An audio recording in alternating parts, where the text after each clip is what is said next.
Hello दोस्तों, मैं नीतीश भैया एक बार फिर से आप सभी लोगों का स्वागत करता हूं आपके अपने YouTube चैनल BSCC ज्ञान पर। दोस्तों और मेरे सारे स्टूडेंट, हम इस चैनल पे विभिन्न टॉपिक और विभिन्न सब्जेक्ट के बारे में आपको विभिन्न तरह के वीडियोस और नया नया जानकारी आपको प्रदान कर रहे हैं। तो आई होप आपको ये सब जानकारी जान के अच्छा लग रहा होगा और आप बहुत कुछ सीख भी रहे होंगे। तो हम कोशिश कर रहे हैं कि विभिन्न जोन और विभिन्न सब्जेक्ट से आपको नई नई और रोचक जानकारी आपके लिए लाते रहें और आपके सामने ज्ञान का भंडार खोलते रहें। इसी क्रम में आज हम लोग क्लास 12 और कॉलेज से रिलेटेड, इवन कॉम्पिटिटिव एग्जाम से भी रिलेटेड एक बहुत ही इंपॉर्टेंट टॉपिक पे चर्चा करने जा रहे हैं। तो इस वीडियो को आप सब पूरा जरूर देखिएगा ताकि आपका जो नॉलेज का जो दायरा बहुत ज्यादा बढ़ सके। तो आइए दोस्तों, इसी क्रम में हम लोग आज हिस्ट्री के एक बहुत ही महत्वपूर्ण टॉपिक के बारे में चर्चा करते हैं जिनका नाम है राजा राममोहन रॉय। आइए इस वीडियो में हम राजा राममोहन रॉय की जीवनी और भारत के इतिहास में उनके योगदानों के बारे में चर्चा करते हैं।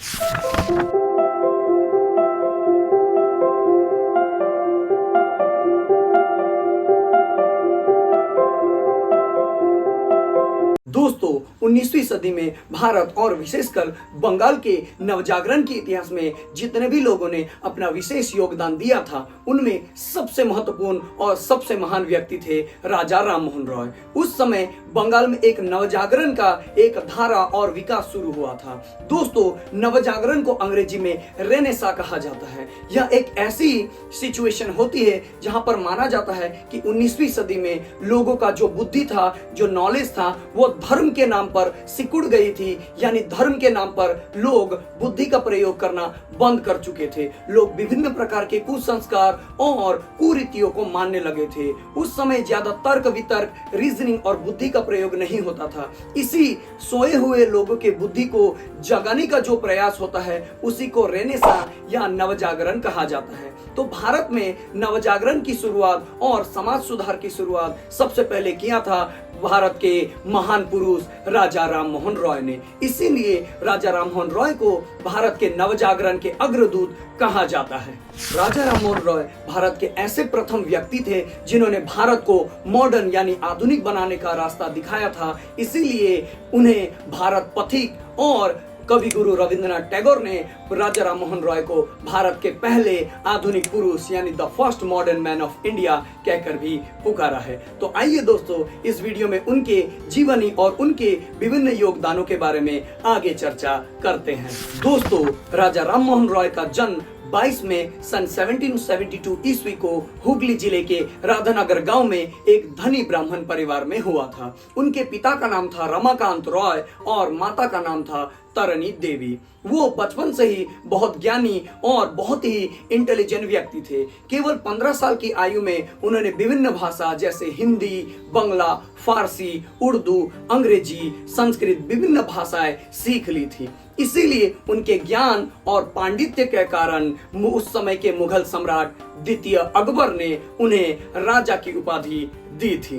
राजा राममोहन रॉय प्रारंभिक शिक्षा समाप्त करने के बाद उच्च शिक्षा लेने के लिए वो विलेज यानी इंग्लैंड चले गए थे। वहां उन्होंने आधुनिक शिक्षा यानी अंग्रेजी शिक्षा ग्रहण किया और शिक्षा समाप्त करने के बाद वे भारत लौटे और अंग्रेजों के अधीन में एक क्लर्क की नौकरी करना शुरू कर दिया। वे पहले ऐसे इंडियन व्यक्ति थे जिन्होंने आधुनिक यानी पाश्चात्य शिक्षा ग्रहण किया था और अंग्रेजों के अधीन में सरकारी नौकरी करने लगे थे।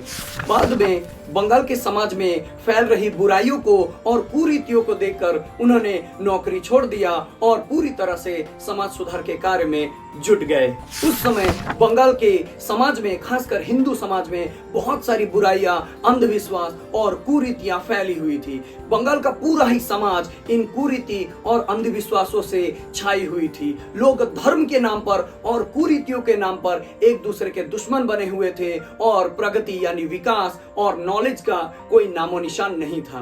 राजा राममोहन रॉय ये बात जानते थे कि जब तक बंगाल के यानी हिंदू समाज में जब तक ये बुराइयां, कुसंस्कार और कुरीतियां रहेंगी तब तक बंगाल का समाज कभी भी आगे नहीं बढ़ सकता है। उस समय बंगाल के हिंदू समाज में बाल विवाह, बहु विवाह, पर्दा प्रथा, जाति भेद प्रथा, नारी शिक्षा, दहेज प्रथा, तलाक प्रथा और गंगा सागर में कन्या संतान विसर्जन जैसी बहुत सारी बुराइयां फैली हुई थी। इन बुराइयों से बंगाल के सभी लोग त्रस्त थे और बंगाल बहुत ही अंधेरे में जा चुकी थी। राजा राम मोहन रॉय जानते थे कि हिंदू समाज के विकास के लिए और हिंदू समाज को आगे बढ़ाने के लिए सबसे पहले समाज से इन सभी बुराइयों को समाप्त करना होगा। उन दिनों बंगाल के हिंदू समाज में सबसे भयानक और अमानवीय जो कुसंस्कार और कुरीति प्रचलित थी उसे सती प्रथा कहा जाता है। सती प्रथा एक ऐसी प्रथा थी जहां पति के मृत्यु के बाद उसकी स्त्री यानी पत्नी को जिंदा पति के चिता में जला दिया जाता था। कहा तो यहाँ तक जाता है कि कोई स्त्री यदि सती होने से इनकार कर देती थी तो उसे गांव के लोग जबरन पकड़ लेते थे, मार के उसका हाथ पैर तोड़ देते थे और उसे जबरन सती प्रथा यानी जिंदा जला दिया जाता था और जय सती बोलकर जोर जोर से नगाड़ा बजाकर चिल्लाया जाता था। यह भयानक अमानवीय प्रथा देखकर राजा राममोहन रॉय का दिल दहल गया था। दोस्तों, एक ऐसी ही घटना एक बार राजा राममोहन रॉय के अपने ही परिवार में ही हो गई थी। माना जाता है 1811 ईस्वी में राजा राममोहन रॉय के बड़े भाई जगमोहन रॉय की मृत्यु हो जाती है। इससे राजा राममोहन रॉय बहुत दुखी थे। तभी इन्हें पता चलता है कि इनकी भाभी जिनका नाम अलक मंजारी था उन्होंने एक नई साड़ी खरीदी है, क्योंकि वे भी जिंदा यानी सती प्रथा मनाने जा रही थी, यानी उनको भी जिंदा जला दिया जाता। इस पर राजा राममोहन रॉय ने बहुत विरोध किया लेकिन किसी ने उनका कोई बात नहीं सुना। पूरा परिवार ही उनके खिलाफ हो गया था। केवल 17 साल की उम्र में उनकी भाभी अलक मंजारी ने को जबरदस्ती सती बनने पर मजबूर किया गया और उन्हें जिंदा अपने पति के चिता में लिटा दिया गया।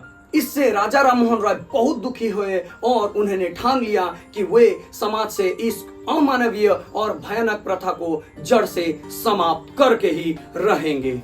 उन्होंने हिंदू धर्म शास्त्रों का और उपनिषदों का उदाहरण देकर लोगों को समझाने का प्रयास किया कि सती प्रथा एक अमानवीय प्रथा है। इसके खिलाफ उन्होंने कोलकाता में अपने ही घर में 1815 ईस्वी को आत्मीय सभा नाम का एक संगठन यानी एक दल बनाया था, जिसमें उन्होंने अपने रिश्तेदारों और अपने दोस्तों को यानी मित्रों को शामिल किया था ताकि समाज के कुछ लोगों को और कुछ वर्गों को इसके खिलाफ में यानी सती प्रथा के खिलाफ में जागरूक बनाया जा सके। इसके बाद राजा राममोहन रॉय ने 1828 ईस्वी में एक नया संगठन यानी ब्रह्म समाज का भी स्थापना कर दिया। उन्होंने सती प्रथा के खिलाफ न्यूज़पेपर भी निकालना और लिखना शुरू किया।